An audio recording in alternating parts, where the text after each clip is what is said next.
Okay, so for audit of investments and related accounts, so again, so we are going to start with the related risk, and that is the inherent and control risk for our investments.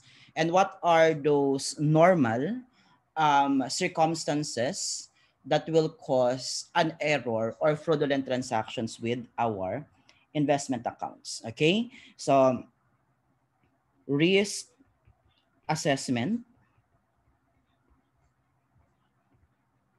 for investments. So number one, so we have our inherent risk. So the risk of material misstatements to our investments, assuming there are no related controls. Okay. So since if there are no related controls for our investments, and the investments mostly are based on the fair value, and the valuation of which is based on the recomputation or quoted active market price, then our investments may be misstated because of these inherent limitations. One is that there is a human error in terms of recording the transaction, classifying the transactions, the amounts that is recognized in the profit or loss or other comprehensive income, and how it is being presented in the financial statement. Okay, so these are our inherent risks. And in relation to this, commonly, we assess the investment's inherent risk to be high. Again, so commonly. However, it may also be low. Okay, so assuming that this inherent risks or these risks are present, therefore we can say that our inherent risk is high for investments, especially when it comes to classification of our investments.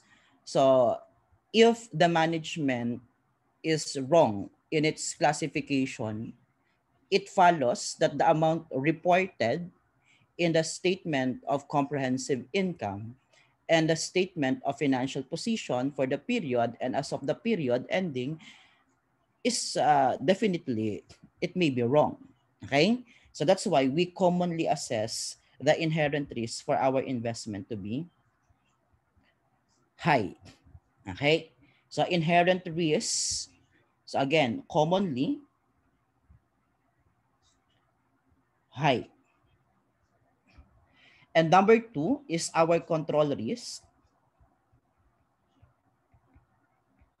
The risk of material misstatement is present in our investment account with presence of control. So meaning there is a control, however, the control was not properly implemented, or it cannot even prevent or detect the material misstatement. Okay? So normally, our common um, control for our investment is reconciliation of the investment accounts. So we're going to have a schedule of all additions and disposals made for a certain investment during the period. So which may be also used by the auditor in its analytical procedure in case of that investment to identify properly the classification of our investments. Okay? Since this is also concerned with the valuation of our investments, so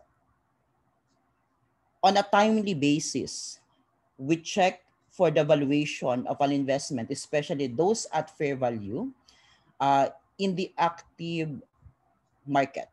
So in absence of active market, so we do recomputation based on the similar instrument in the market or making use of the interest. So for those investment that are highly dependent in interest rates in the market. Okay?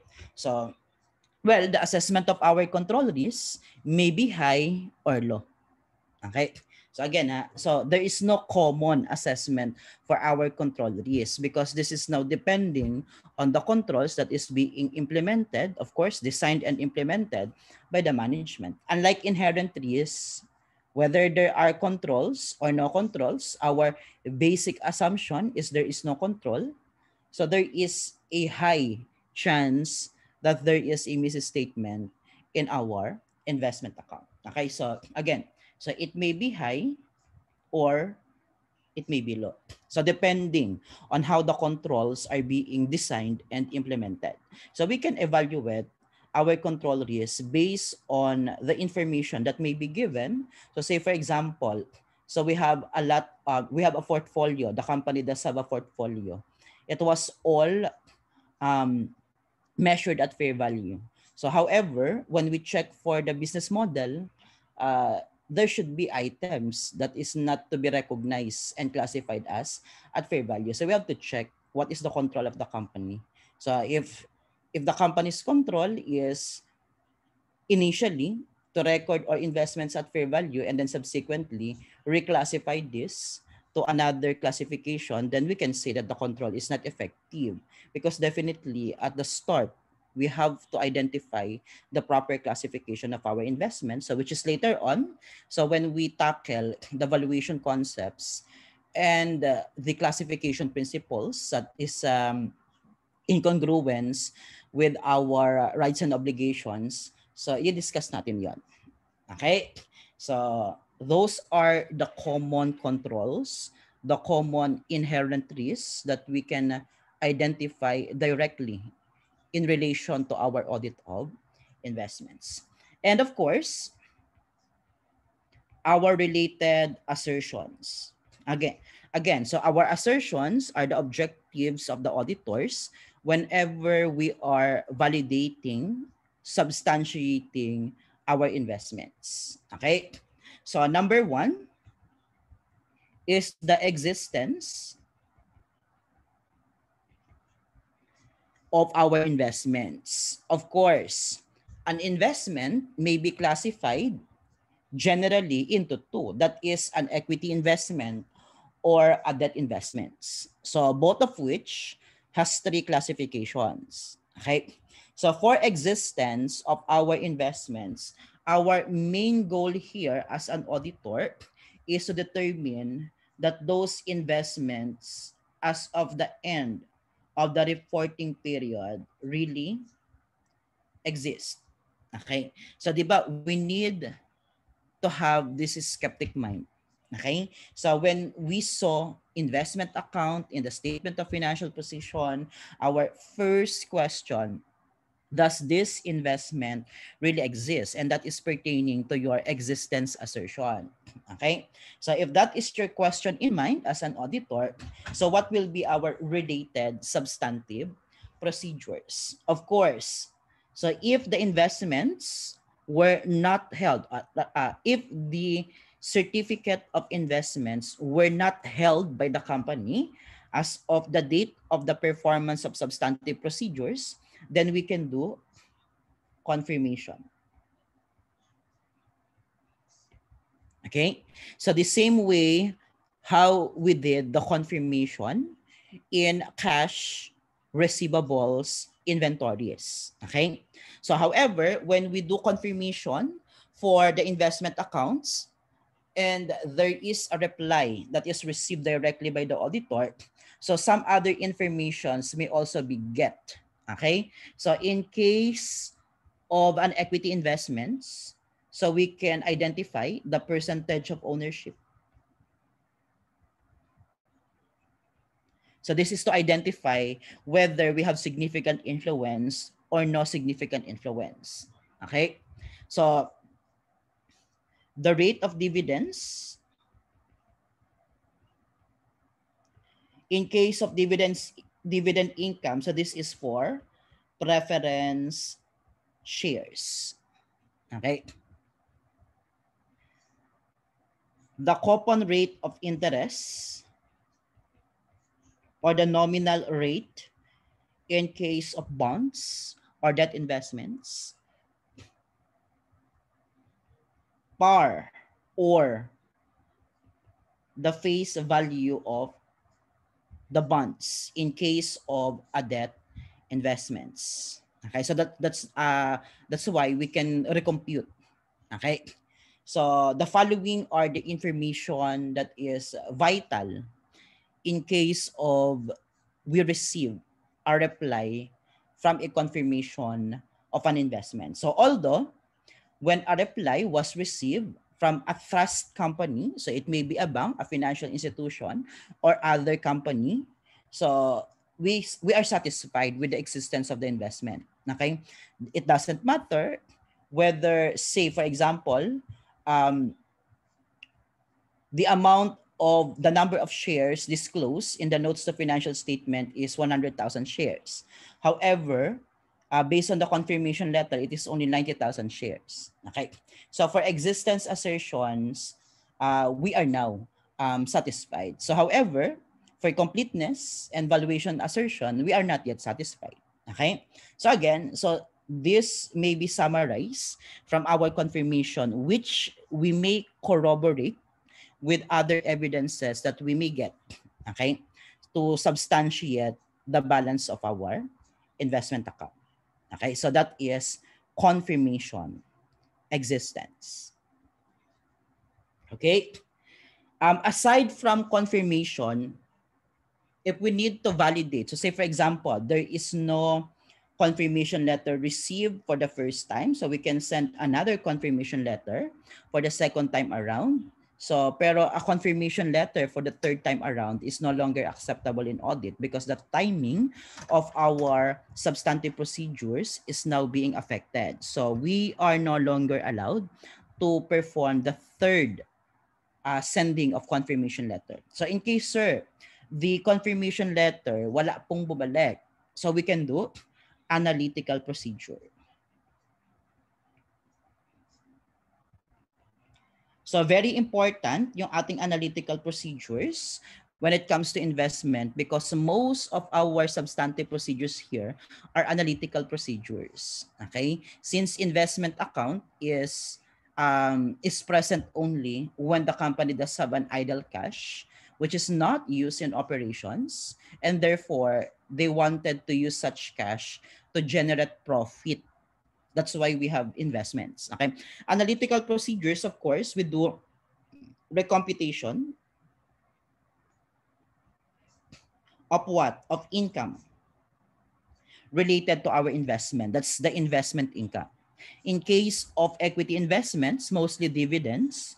In case of that investments, that is interest. So we recompute our interest income and the dividend income. So definitely, if there is a dividend income reported in our financial statement, there is an investment. Okay? And in relation to that dividend income, so we just need to substantiate that there is a declaration of dividends, and if it follows that there is a declaration of dividends, automatic. If the company received dividend, there is an investment. Okay? So, ganun tayo magko-corroborate ng information. Eh, hindi nag-reply eh. Eh, di i-check natin, mag-recompute tayo. Oy, nung nirecompute natin yung income, there is a dividend income. Saan ba nanggagaling ang dividend income? Di ba sa investment in equity? So, tingnan natin kung talaga meron siyang dividend income. There is a declaration of dividend from investee company. So, we can substantiate naman kasi required naman siyang i-publish, di ba? In general circulation. So if we can see it in the general circulation na talagang merong declaration of dividends, then we can say na merong dividend income at talagang walang ibang panggagalingan yung dividend income kundi sa investment in equity. Then we can say that there is really an existing investments. Okay? So recomputation. Of course, we can do inspection. Okay? So pag nag-inspect tayo, of course, we do analysis then, right? Inspection of what? Mga shares of a share certificate, di ba? Bond certificate, and the likes. Okay? Although inspection is mostly concerned with our completeness assertion, this is an analytical procedure that will support in case the confirmation is not there is no confirmation at all coming from the third parties. Okay, so that is number one, existence. Next, Number 2, of course, we have completeness. So the first question in our mind when we receive the financial statement and we saw investment account is that, are all investments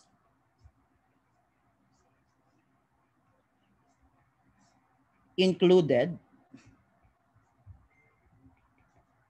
in the statement of financial position as of the end of the reporting period?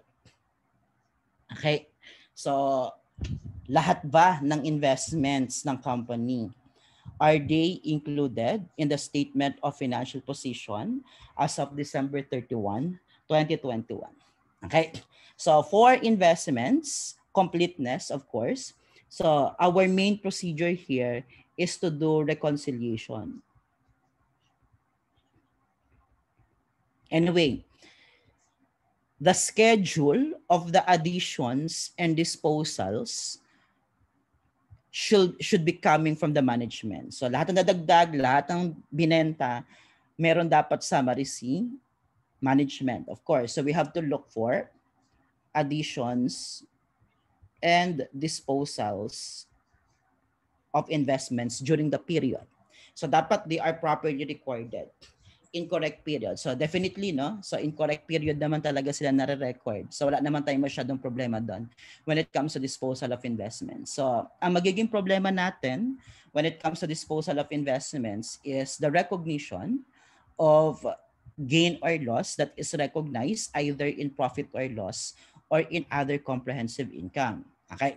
So kung okay naman yung reconciliation that is made by the management and then we check, okay? And then we substantiate those additions and disposals. If they are properly recorded, then we are satisfied with the completeness. Okay? So kung ang ending balance sa reconciliation ay 1 million at ang nakalagay sa statement of financial position at saka sa notes is also 1 million, then we are satisfied. So yun nga lang, we have to go through with the details of additions and disposals. Kasi nga, di ba? Doon sa additions at saka sa disposals, doon tayo pwede magkaroon ng problema. Tama ba yung kanyang kinapitalize? Okay, when it comes to additions. Sa disposals naman, tama ba yung ni-recognize na gain or loss? Either pumasok sa profit or loss or pumasok sa OCI. If in case meron silang ni-report na gain or loss, tama bang nasa P&L yon? Or tama bang nasa other comprehensive income yon? Okay? So yun yung magiging concern natin when it comes to additions and disposal. So which, no, in case, sir, hindi naman po bumalanse yung additions and disposals during the period, so we can also do analytical procedures. As I told you, dito sa ating investments, so mostly analytical procedures tayo dito. And that is what? Recomputation. So when we do the computation, so pwede nating pagsabay-sabayin na, no? In case na yung mga other items of assertions are not actually satisfied at our primary substantive procedures. So ano naman po yung computation natin? So for the computation, so we can squeeze or work it back. Okay? So say for example, last year, we are holding 10,000 shares of investment. So kung tayo yung previous auditor, di ba?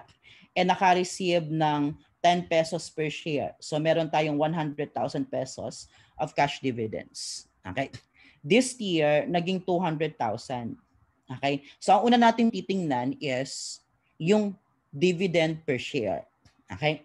So kung 10 pesos pa din yung dividend per share, okay, na na-declare during the period, pero naging 200,000. So kung i-work back natin yan, dapat ito maging 20,000 shares para maging 10 times 10 equals 200,000. Diba? So that's, we just need to work it back. Okay? So of course, kung nagbago yung ating dividend per share, naging 20 pesos per share yung na-receive during the period. So kailangan 10,000 pa rin yun. So we can now say na ay walang pagbabago sa composition ng ating number of shares. However, there is an increase. Diba? So sa natin nakuha, doon pa rin sa recomputation based doon sa ating dividend income. Okay? Or vice versa. Okay? There is 20,000 shares and 10 pesos per share yung na-receive natin. Dapat, pag tinignan natin ang dividend income, it should be 200,000. Okay? Sir, paano naman po kapag debt investments? Okay? So, kung halimbawa, ang ating ang ating interest income is 100,000 based on 1 million times 10% na effective interest, 100,000 lang per year. This year, naging 200,000. Okay? Definitely, hindi pwedeng magbago yung ating effective interest. So pag nag-increase yung ating dividend income during the period, okay? So we can say na probably there is an increase in our investments. But of course, pwede naman kasi yung ating dividend income is increasing or decreasing based on our effective interest. Diba? Pero kung halimbawa, 1 million, nominal 10, effective 10. So, dapat talaga 100,000 per year lang tayo. Okay? And naging 200,000 na. So, definitely, if there is an increase of 100,000, there is also an increase in the value of our investments. Okay? Vice versa, kung yan ay bumababa, assuming na ang effective is equals to nominal, dapat there is also a disposal of investments. Okay? So, yun naman yung ating magiging procedures for completeness. Okay, so yun yung mga gagawin natin. So, when we do computations and analysis ng mga cases on the later dates. So, that is for completeness. Next, number 3. So, this is valuation.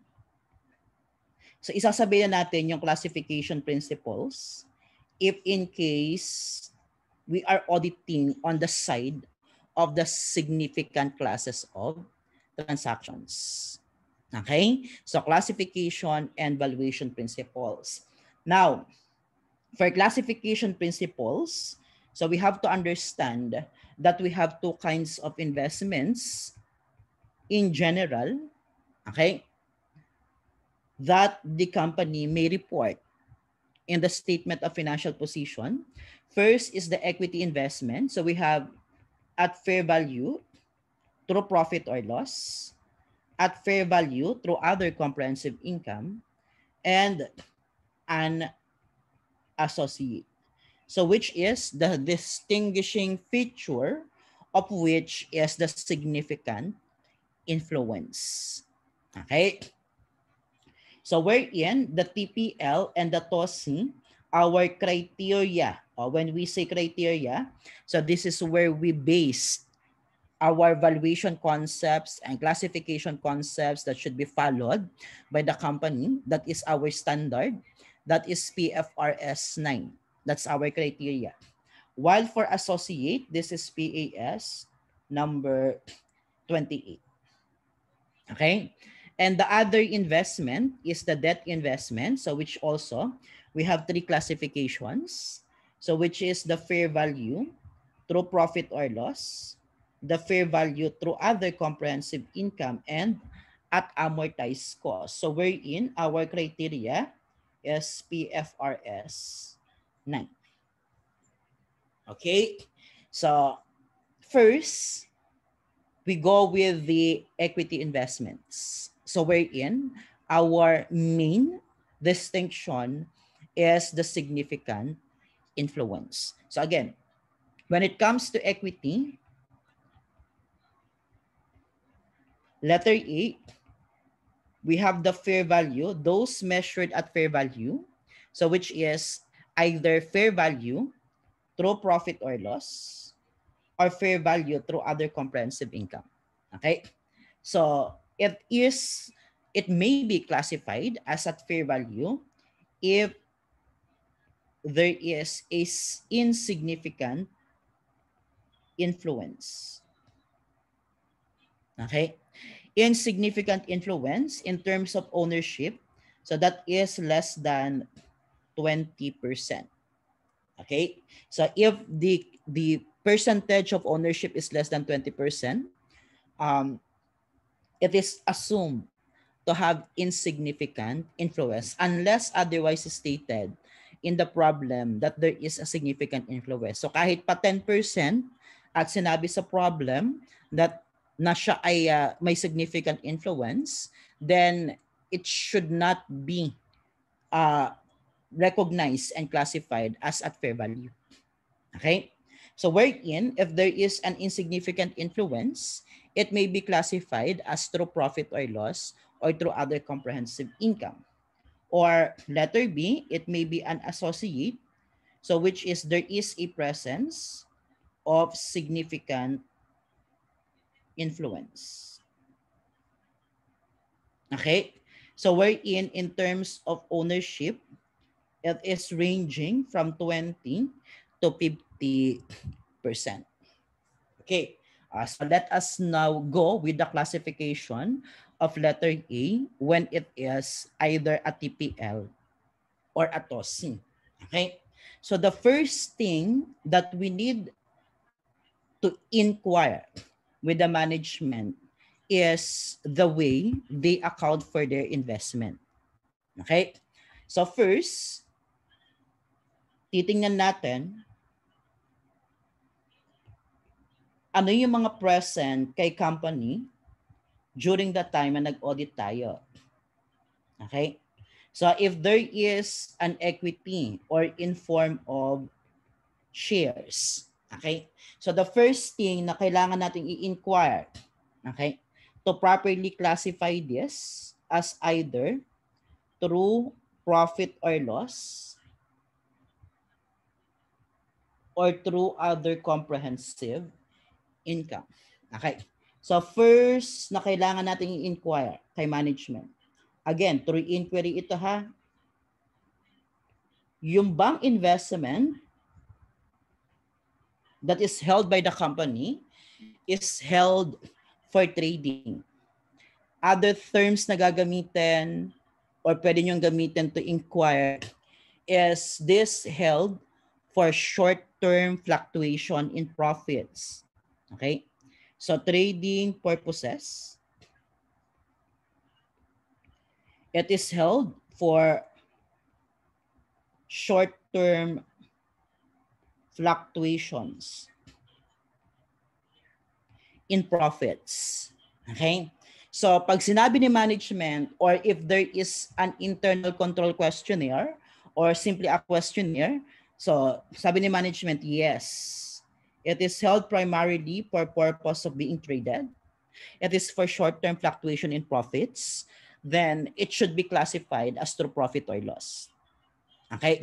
So dapat ang classification nila ay through profit or loss. So titingnan natin ngayon kung tama ba yung kanilang classification.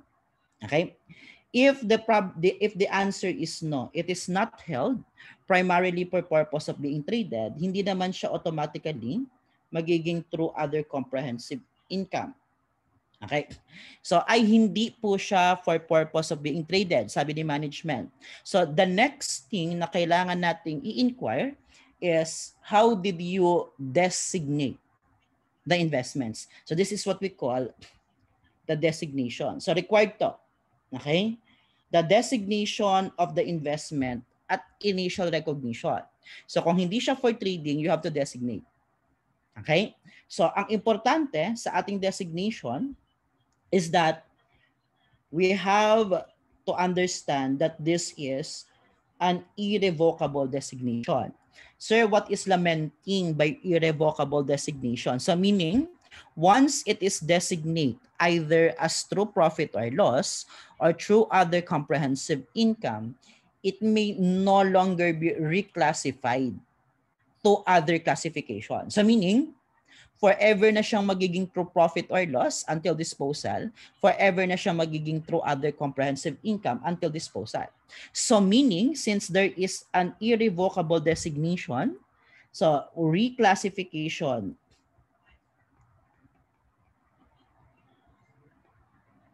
of equity investment is not allowed. Take note, no reclassification is allowed. Okay? Kaya kahit mo sabihin, so say for example, initial recognition, It was designated. O kahit pa sabihin designated, kahit pa sinabing designated lang at hindi sinabing irrevocably designated, automatic, it should be irrevocable. Okay? So say, bumili ngayong taon, 2021, it was designated as TOSI. Pagdating ng next year, 2022, nireclassified sa TPL. Hindi po pwede yon. Okay, so yun yung babantayan natin. Ha? Hindi allowed ang reclassification, again, ng equity investment.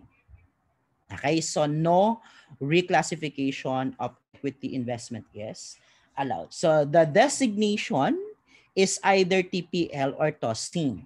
So what will be now the designation of the company? Okay, so this will be the designation.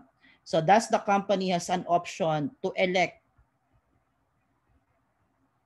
the changes in other comprehensive income.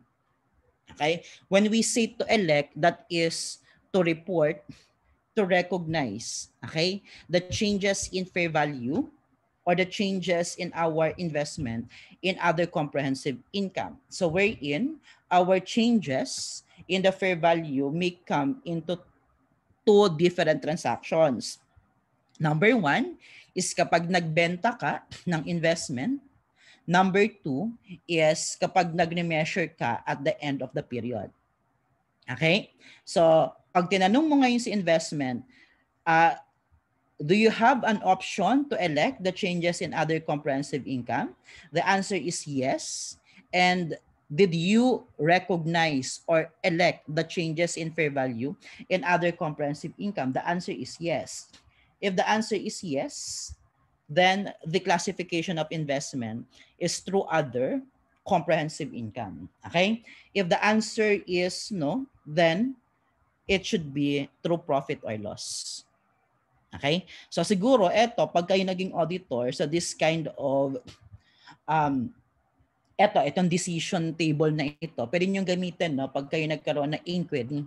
Okay? So this is a form of documentation para doon sa proper classification ng ating investments. Okay? Now, this is one of the most important thing no, na kailangan tatandaan. So when it comes to TOSI, okay?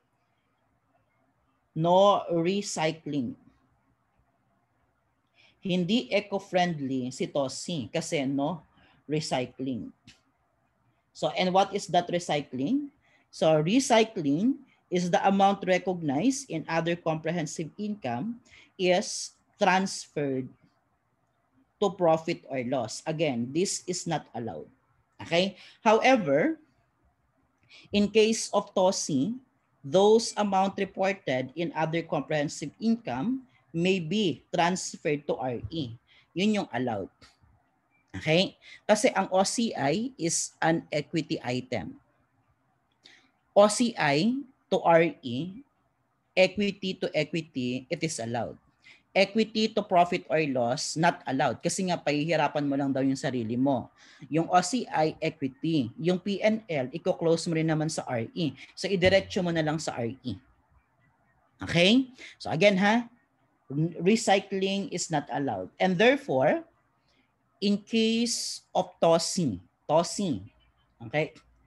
So we have to understand that there is no gain or loss on sale of investment shall be recognized.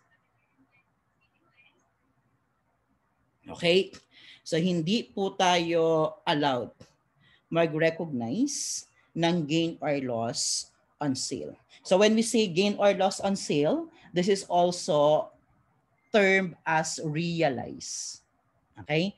Realize gain or loss on sale. So kapag nakita nyo ngayon sa problem, how much is the realize gain or loss on sale? Ibig sabihin, yun yung pumapasok sa profit or loss. Basta term use is realize, that is the term use para i-signify that that is amount that is reported in profit or loss during the period. And again, hindi tayo allowed magkaroon ng gain or loss or realized gain or loss kapag TOSI. Okay? So after we document our understanding of the proper classification of our investments, so ang next thing natin ngayon is how these investments are being valued. Okay? And that is our valuation principles. Ito yung ating magiging basis kung tama ba yung kanilang ginagawa na to account for our investments. Okay? So meron tayong 5 transactions that we need to understand for each investments. Okay? So again it may be classified as letter A as true profit or loss, or letter B through other comprehensive income. So dun muna tayo sa letter A. So if the investment is classified as an equity investments at fair value through profit or loss. So kung siya ay TPL. Okay? So 5 transactions yung ating babantayan. Okay? Na may kinalaman sa ating valuation. So unang transaction is the initial recognition. Okay? So for initial recognition of our investment, it shall be initially measured at fair value. Okay? Fair value in absence of quoted market price, ito dapat ay laging quoted market price. So it is also equivalent to the selling price of our shares as of the date of purchase. Okay? In case wala po tayong quoted market price na binigay, then assumption, the quoted market price is our purchase price. Okay, so kung magkano mo siya binili, yun yung ating magiging quoted market price. Okay, sir, is it possible na ang quoted market price niya ay iba sa purchase price? Yes. Okay, in case that the fair value is not equals to the purchase price, okay, yung difference nila, okay, is reported in profit or loss as gain or loss on initial recognition. So may papasok sa P&L as gain or loss on initial recognition. Again, in case if it is clear that the fair value is not equal to purchase price. But again kung hindi naman binigay, kung magkano yung quoted market price, then the basic assumption is kung magkano yung purchase price, yun yung kanyang quoted price. So that is the selling price of the shares as of the date of purchase. Okay? Now, since there may be cost incurred to effect the transaction, and that is what we call the transaction cost. Okay? Transaction costs are all recognized as expense when incurred in case of fair value through profit or loss. So saan ang pasok niyan? Kapag in expense, so reported in profit or loss. Okay? So yun yung ating unang babantayan, initial recognition. So dapat naka-fair value lang siya. Ano yung pwedeng maging mali? Yung transaction cost kinapitalize. Hindi po pwede. It should be expense. Okay? Next, number 2, subsequent to initial recognition. So this is the presentation of our investment in the statement of financial position. So it should be presented in its fair market value as of year end. Okay? So kukunin natin magkano yung fair value niya as of year end. That is again equivalent to its quoted market price, the selling price of the shares as of the end of the reporting period. Okay? So kapag tinanong, how much is the amount presented in the statement of financial position, ang sagot natin, ito, naka-fair value. Okay? So wherein, since isa siyang true profit or loss, it is held primarily for purpose of being traded, it is a current asset. Okay? So it is reported among current asset. So kung yan ay naka-liquidity, edi kasunod ng inventories. Okay? So as current asset. Now, syempre, yung fair value niya nung siya ay binili at nung fair value niya today as of the end of the reporting period, so they may be different. Okay, so malaki yung chance, especially kapag traded yung ating shares in an active market or the PSE. Diba? Ang bilis magbago ng fair value ng shares doon. So ang gagawin natin, yung pangatlong transaction that we need to devote our time with is yung ating changes in fair value. So this is also what we call the remeasurement of the investment as of the end of the reporting period. So which is remeasurement is made only for those investments that is held by the company as of the end of the reporting period. Okay? So yung ating changes in fair value is the difference of fair value to date. So as of the end of the reporting period versus the fair value previously. Yung ating previous fair value, yung pinaka-recent na fair value bago tayo magkaroon ng remeasurement, the difference is the gain or loss na papasok sa P&L. Ito yung ating ugol. Ano yung ugol? Unrealized gain or loss dash P&L. Okay? So wherein it may increase or decrease. So in relation to this, changes in fair value, so we need to recompute. Recompute the amount that should be reported as ugol in profit or loss. Okay? After nating i-recompute yung ating ugol, we have to test the journal entries made by the company. JE testing. Okay? So again it is accompanied by JE testing. Tingnan natin. So pwedeng mag-increase yung value ng investment. Pag nag-increase yan and we do the JE testing, dapat ito yung makikita natin. Debit, equity investments at fair value through profit or loss, and credit ugol dash PL kung nag-increase. If nag-decrease ang ating JE testing, debit ugol dash PL and credit equity investments at fair value through profit or loss. Okay? So pag tiningnan natin yung records ni company as part of our procedure, which is what we call the journal entry testing. So dapat pag nag-increase, ito yung makikita natin. Pag nag-decrease, ito naman yung makikita natin. Okay? So after which we can recompute our investment, okay? So that our investment shall be equals to its fair market value as of the year end. Okay? So ito yung ating equity investments at fair value through profit or loss. Our initial recognition na naka-fair value, ito yon. Okay?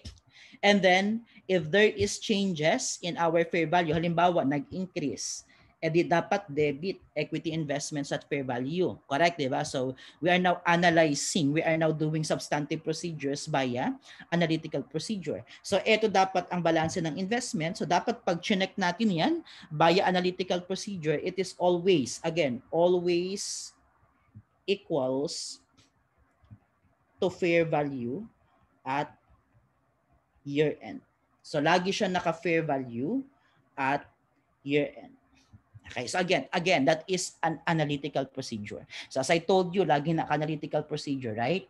Okay. So para pagdating natin doon sa financial statement, if there are different investments that is held by the company, so kung meron man siyang portfolio, so we can always recompute, di ba? And then check para sa dulo, i-add na lang natin silang lahat so that we can identify and we can see na reasonable yung balance ng investment sa statement of financial position. So that is changes in fair value. So ito yung pangatlo na kailangan nating bantayan. Okay? Next, number 4. So during the period, so there may be items of investment that is disposed during the period. Okay? So disposal of investment. So classified as at fair value through profit or loss. Okay? So wherein, kapag disposal, una nating titingnan at hahanapin is the selling price. Okay? So how much is the selling price of the investment? Okay? So sometimes, yung ating investment, ibebenta yan at dividends on. Okay? So pag sinabi nating dividends on,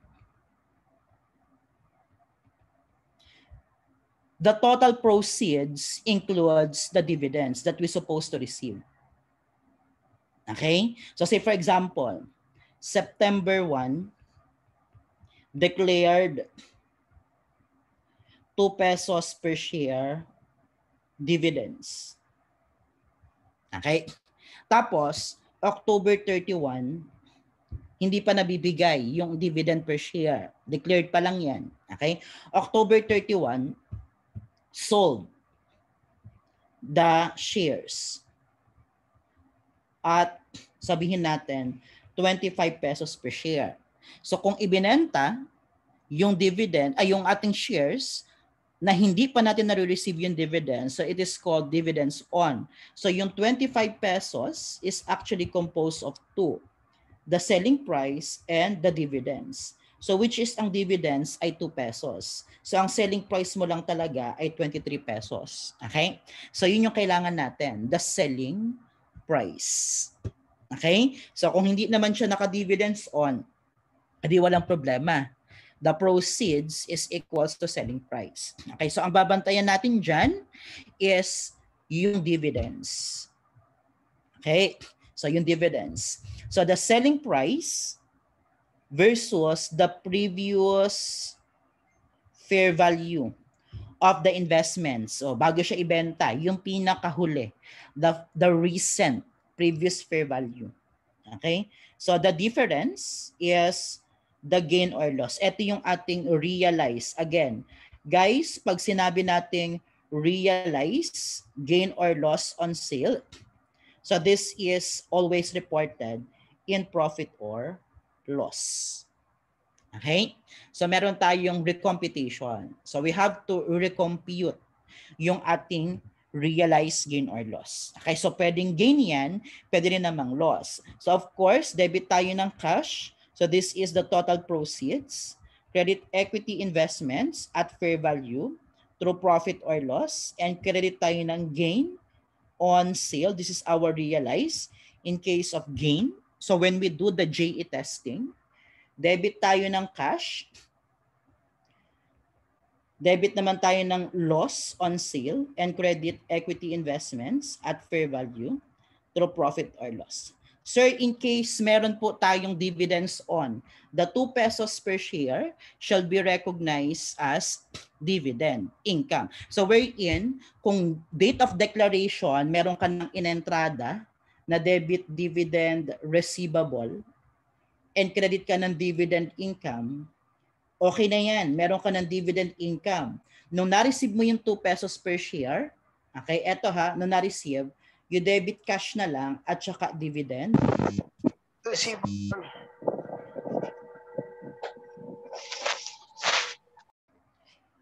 And yung next na babantayan natin is of course yung ating dividend income.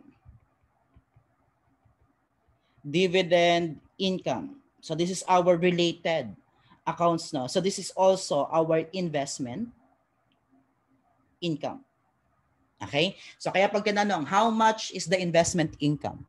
Ang sagot nyo, yung dividend income. Okay? So hindi mo isasama yung ugol kasi hindi naman siya investment income.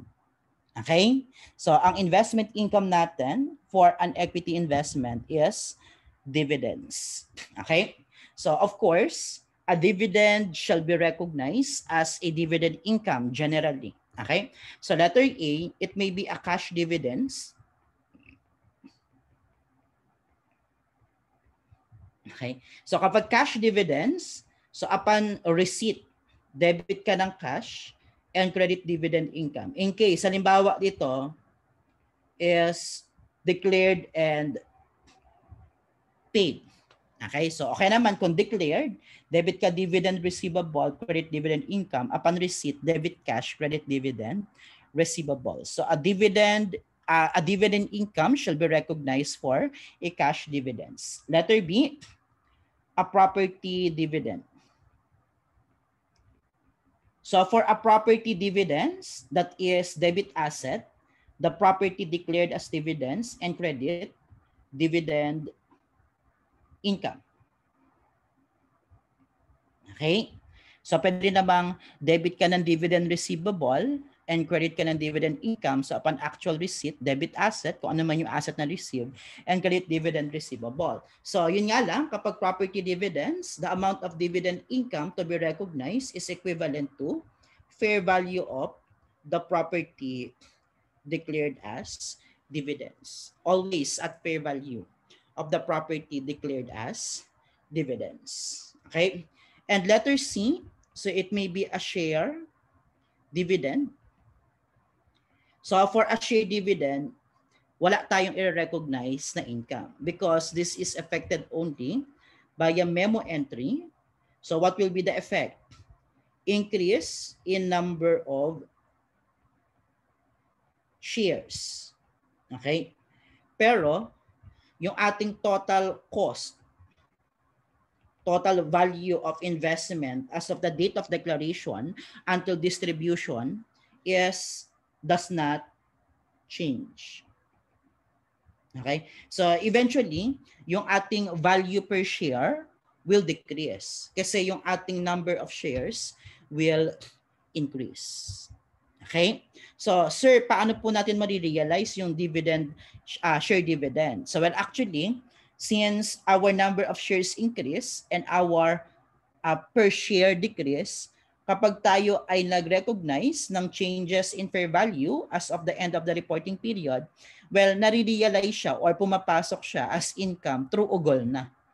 Okay? So, as changes in fair value niya siya na but not separately as a dividend income. So meaning, sir, we can recognize only dividend income in case of cash dividends and property dividends. The answer is yes. So for share dividend, hindi tayo nag-recognize ng investment income. So again in case the question is asking for investment income, so ang investment income natin ay yung dividend income for cash dividends and property dividends. So letter B, so that is an equity investments at fair value through other comprehensive income. Okay, so 5 transactions din yung ating pupuntahan or i-consider as an auditor. So same. Okay, so una, number 1 is the initial recognition. So which is, it is initially measured at fair value. So ganun pa din. This is the quoted market price. Okay? So same if the fair value is not equals to our purchase price, then the difference is reported in profit or loss. So this is as gain or loss on initial recognition. So take note, so kahit OCI siya, yung difference of the fair value and the purchase price, in case, okay, na magkaiba sila, is reported in profit or loss. Because the changes in fair value lang naman, yung nire-recognize natin in other comprehensive income. Now, in case of transaction cost, so transaction cost is capitalized. So meaning, it should be part of the initial value of our investment. So therefore, for an equity investments at fair value through profit, through other comprehensive income, our initial recognition is at fair value plus transaction cost. Okay, so again transaction cost is capitalized only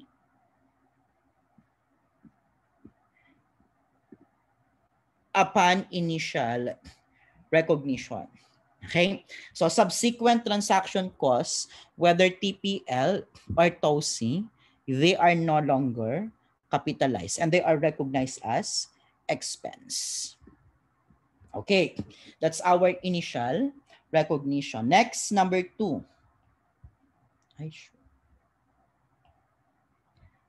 Next, number 2, subsequent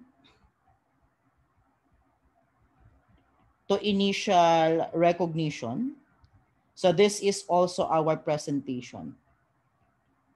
Okay? So kaya pag tinanong, how much should the investment be reported in the statement of financial position? So ang answer natin is at fair value as of the end of the reporting period. So fair value at year end. That's our presentation. So kapag tinanong, ito yung ating presentation. So since the asset is through other comprehensive income, we can never tell kung kailan siya mabebenta. So this is a non-current asset. Okay, so non-current asset siya. Okay, so fair value at year end. Now, syempre, meron tayong changes in fair value. So number 3, our changes in fair value. Okay, so that is the fair value to date, fair value as of the end of the reporting period versus our previous fair value. The difference is the ugol. Yun nga lang, yung ating ugol is papasok na ngayon sa OCI. That's the unrealized gain or loss dash OCI. So again, after ng ating recomputation, it is followed by the JE testing. So sa ating JE testing, if it increased, dapat ang ating makikita ay debit equity investments at fair value tossing and credit ugol dash OCI. Okay? And in case na nag-decrease, debit ugol dash OCI and credit equity investments at fair value tossing. So since it shall be presented in the statement of financial position at fair market value, so initial recognition, so kung nag-increase, so dapat at year end, ito is always, again, always equals to fair value at year end. Okay? So that's how are we going to check, di ba? Kung tama ba yung valuation ng ating investments ng client natin as of the end of the reporting period. That's the first changes in fair value. Okay? So sa mga susunod, napaka-importante ng ating JE testing. Okay? So for number 4, disposal of investments. So for disposal of our investment, classified as at fair value through other comprehensive income. So again, doon sa ating decision 3, di ba tiningnan natin kanina, based on our decision 3, when it comes to an equity investments at fair value tossing, hindi tayo allowed mag-recognize ng gain or loss on sale of the investment. There is no realized gain or loss on sale. Okay? So, importante ang JE testing kasi titingnan natin. In case that the investment classified as tossing, equity investment is disposed or sold, no? So, the requirement is to update the investment to its fair value. Okay? So, ito yung una natin gagawin. Update the investments at fair value. Okay? So ito ay lahat. All investments. Okay? So wherein the selling price, again, selling price na naman, okay, is the presumed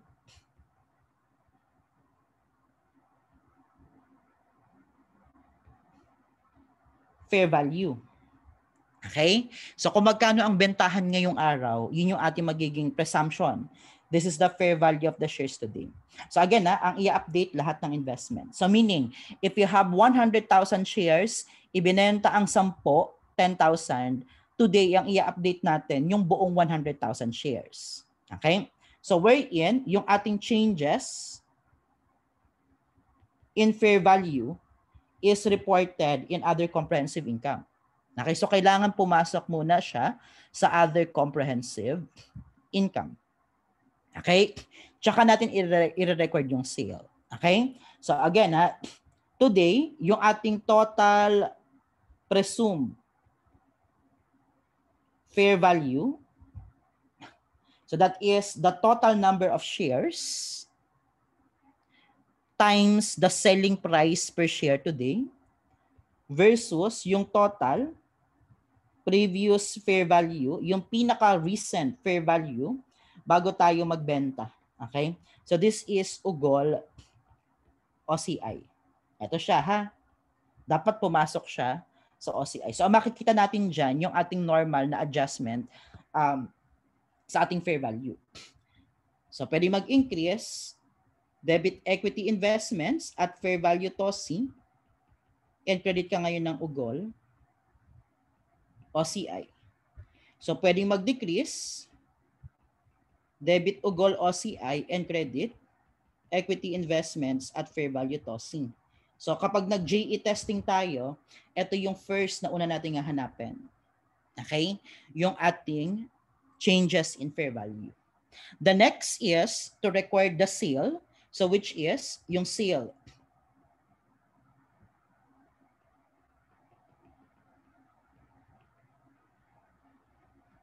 Which is actually debit ka ng cash and credit equity investments at fair value TOSI. Okay? Without recognition of gain or loss. So which is, this is equals to selling price of investment sold. Okay? So wala kang i-recognize na gain or loss. At again, okay, yung ating transfer ng ating OCI to retained earnings as of the date of the sale, proportionate to the percentage of investments sold. Debit tayo ngayon ng, say, UGOL, OCI, and credit retained earnings. In case ang tinatransfer natin ay gain. Okay, so unrealized gain. Kung ang tinatransfer natin is unrealized loss, debit RE and credit UGOL OCI. If this is an unrealized loss. Okay, so yun yung ating magiging JE testing in case of the disposal of investments. And of course, number 5 is the dividend income. So dividend income, regardless of whether it is a TPL or TOSI, profit or loss ang pasok. So ganun pa din. Cash dividends, meron. Property dividends, meron. Share dividends, wala. Parehas na parehas yan sa ating equity investments at fair value to profit or loss. Okay? So again so alam lang dapat natin ano yung mga pumapasok sa OCI. Kailan madadagdagan ng OCI, kailan mababawasan ng OCI. So kaya minsan yan tatanungin, how much is the balance of the unrealized gain or loss after the sale of the investment? So kung merong transfer, edi magbabawas ka ngayon proportionate. Okay? Ang meron lang cumulative balance in other comprehensive income or in the statement of financial position is the OCI. Okay? So ang TPL, wala siyang cumulative balance. Okay, so bukod sa presentation ng ating investments doon sa ating statement of financial position, of course, so these investments will involve an inflow and outflow of cash. Okay? So kapag yung investment natin ay classified as true profit or loss, that is operating activities. Kapag yung investment natin ay through other comprehensive income, that is uninvesting activities. So yan Kaya pag nag-prepare kayo ng statement of cash flows, yung changes doon sa value ng ating equity investments at fair value through profit or loss, yan ay sinasama natin sa computation ng ating net cash used or produced by operations. Okay? Kapag TOSI, nasa investing activities yan.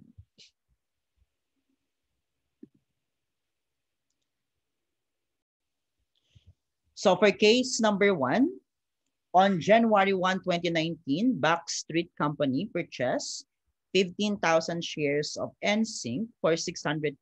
That's our purchase price. Commission paid to the broker, so which is a transaction cost, is 5% of the total purchase price.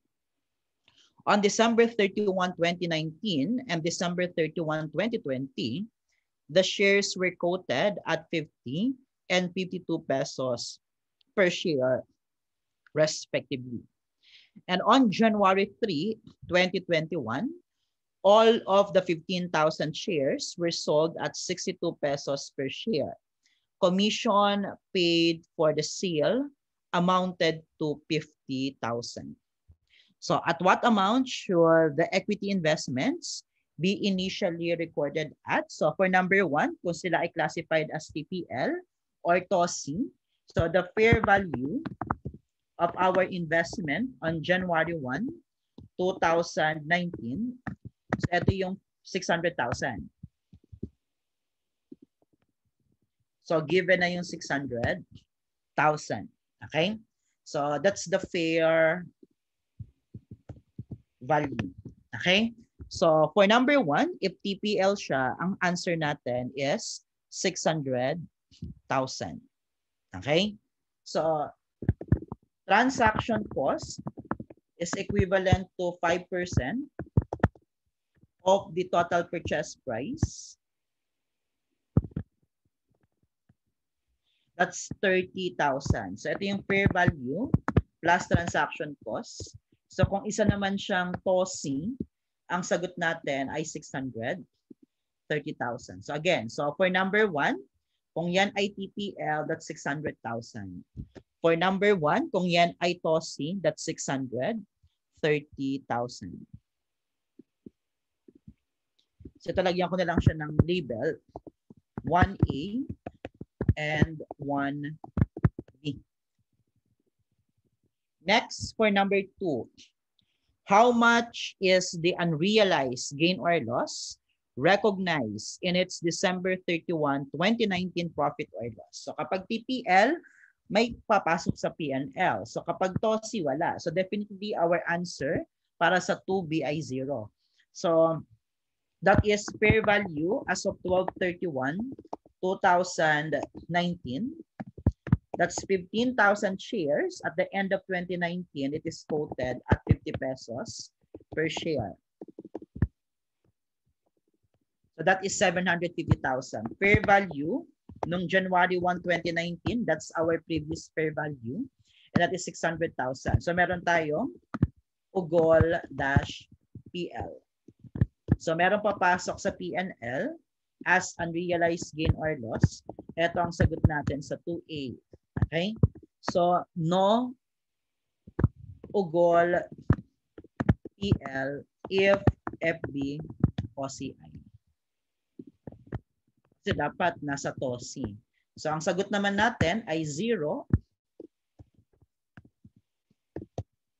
sa 2. Next, number 3. How much is the unrealized gain or loss recognized in its other comprehensive income in 2019? So ito rin yun. Yung difference ng ating fair value to date, which is 750,000, and fair value plus transaction costs as of January 1, 2019. So kapag TPL, yung ating investment, and first time remeasurement siya. So unang beses, ang ginagamit natin ay yung previous fair value plus transaction cost, which is 630,000. So ito naman yung ating UGOL-OCI.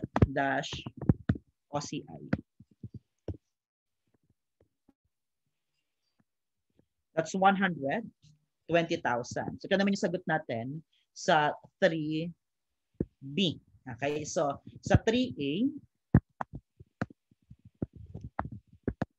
so wala naman tayong UGOL, OCI, if the investment is at fair value through profit or loss. So 0 din na siya.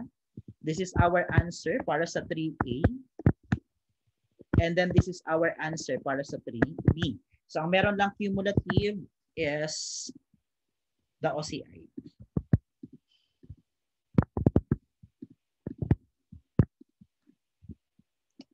Next is number 4.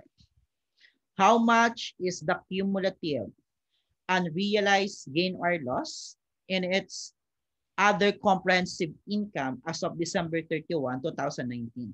So parehas ito. Okay? So wala tayong unrealized gain or loss. So no cumulative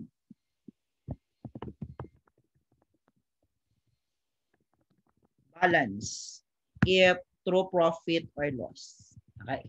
So since this is first time remeasurement, 2019 for our TOSI, so parehas yung ating unrealized gain or loss dash OCI at saka yung ating cumulative. Cumulative in OCI. So again, pumarehas lang siya kasi first time remeasurement. So ang sagot natin sa 4A is 0. So walang cumulative kapag TPL. And then sa 4B is also 120,000. So again, parehas siya kasi first time remeasurement. Next is number 5. How much is the cumulative unrealized gain or loss in OCI as of 2020? So again, kapag TPL, hindi tayo nag-recognize. So again, so no cumulative, 0 again. Ang sagot natin sa 5A. And then, as of December 31, 2020, that is 15,000 at 52 pesos per share. So 15,000 times 52, that is 780,000. So yung ating fair value plus transaction cost noong 2019, so that is 630. So meron tayong 150 cumulative in OCI. This is as of 12/31/2020. So ang sagot natin sa 5B is 150,000. So ang composition niyan actually ay yung ating difference ng ating fair value ngayon na 780,000 minus yung previous fair value last year na 750,000. This is 30,000 gain. Plus yung ating 120 as of 2019. So kaya as of 2020, ang cumulative natin is also 150,000.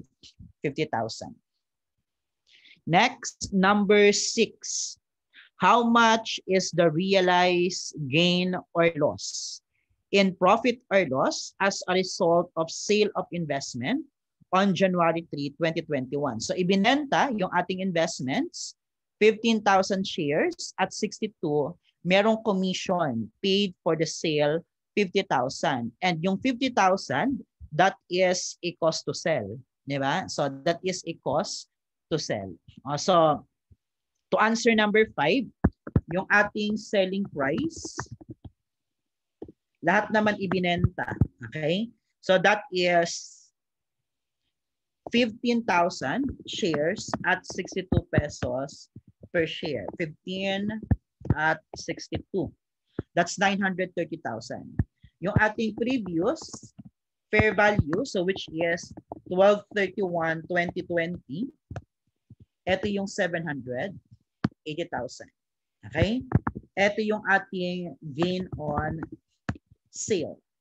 So we supposed to recognize gain on sale 150,000. So since na tinatanong is the realized gain or loss recognized in profit, hindi naman lahat yung buong 150 is na-realize mo. Kasi nga meron tayong cost to sell na 50,000. So ito lang yung ating realized gain on sale. If TPL. So ang ating answer is 100,000. Okay, ito ang sagot natin sa 6. Okay? So meron tayong 100,000 na realized gain on sale. Okay? Now, kung yan ay TOSI, ang ating realized, again, so no gain or loss on sale for FB TOSI shares.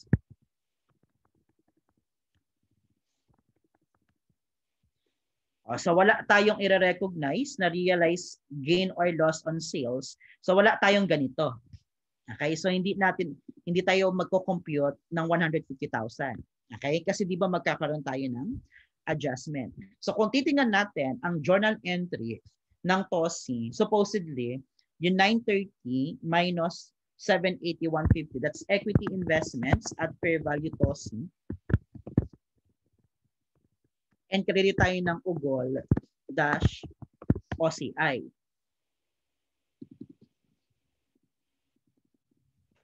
So ito yung 30,000, yung 150,000.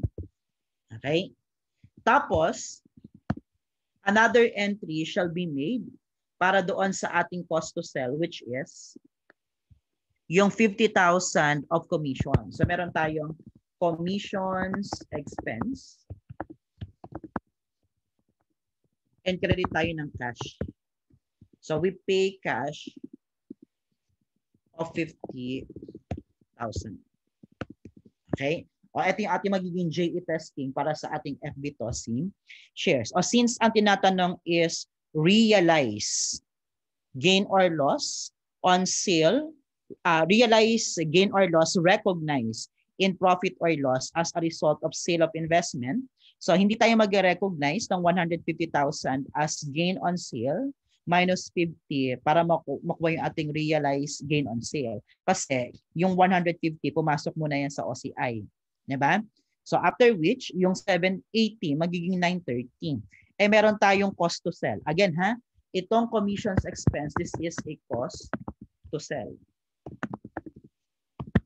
So kung tanda nyo pa, sa inyong CFAS, okay, sa conceptual framework, during your second year days, itong mga cost to sell, this is binabawas natin para ma-compute yung amount na papasok sa profit or loss in case we sold an asset. Okay? So, ibig sabihin, cost to sell siya. Wala tayong realized gain, pero meron tayong realized loss of 50,000. So ang sagot natin sa 6B ay 50,000 na realized loss. Okay, so meron tayong loss na pumasok sa ang tinatanong kasi profit or loss di ba? So kaya meron tayong 50,000 na papasok doon sa profit or loss. Yun yung ating cost to sell na commissions expense. Okay? And number 7, how much is the cumulative unrealized gain or loss in other comprehensive income as of December 31, 2021? So again, kapag TPL, wala tayo laging papasok sa PNL, sa OCI. Okay? So wala tayong cumulative balance. So the answer is 0. Since ang tinatanong is 2021. Ibinenta yung ating investment ng January 3, 2021. So may nakalagay doon, assume that Backstreet Company elects to transfer any cumulative balance on other comprehensive income when the investment is disposed. So yung ating cumulative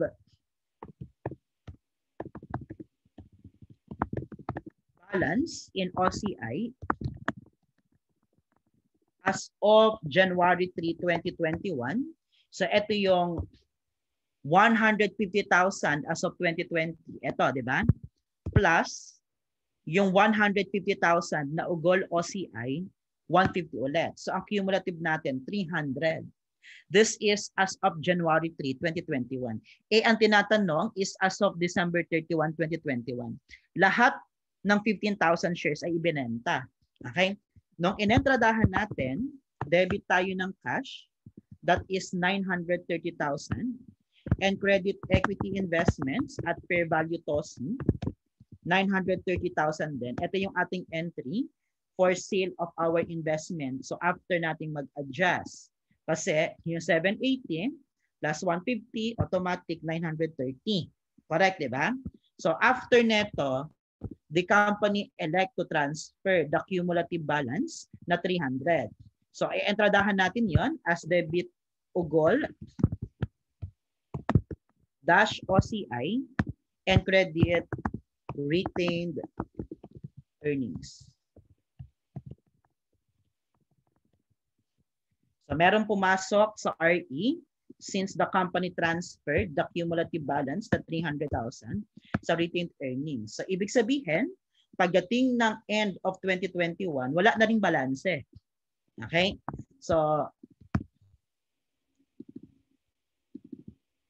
no cumulative balance in OCI as of 12/31/2021.